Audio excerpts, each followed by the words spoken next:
Hey, so I'm making more honeysuckle jelly, and I thought this is not something I mentioned last time.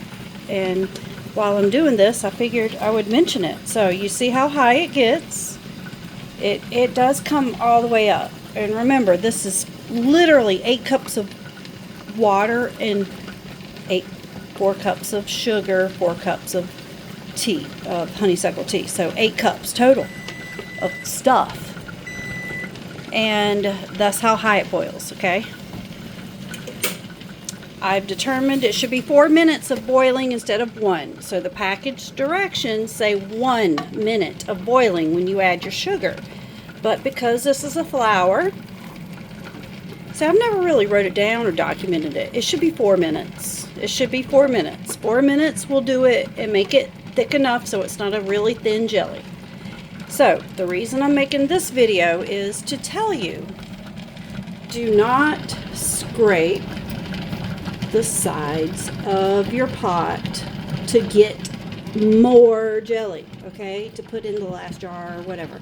Or don't scrape the sides and put down into the jelly, because all that does, so what happens is the sugar will crystallize. It's more, it does something to the sugar that's on the sides of the pot, okay? And if you scrape it all down and put it into the jelly, your jelly, and I'm sure you've seen jellies that crystallizes, natural homemade jellies. And that's how you can prevent that. Now, it's not saying it's not going to happen. It still can happen. So sugar crystallizes just like salt. It's just the way it does it, right? When you buy it, it's almost always in a crystal.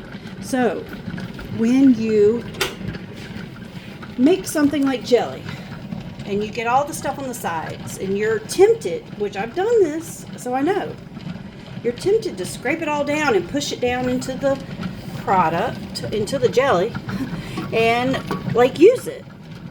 But don't do it. Don't do it. So if you do that, as soon as you open that jar of jelly, it's going to start crystallizing on top. I mean, very quickly. So you can't keep it in the refrigerator without getting those sugar crystals on the top as long. Now, that's not saying that jelly's not going to do that, because it can do that. It will do that. It don't always do that. One way to prevent that is to not scrape your sides. Only use the jelly in the bottom.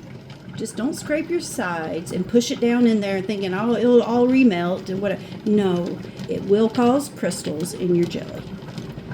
So just a public service announcement. If you ever want to make jelly, don't scrape the sides of your pot. Peace.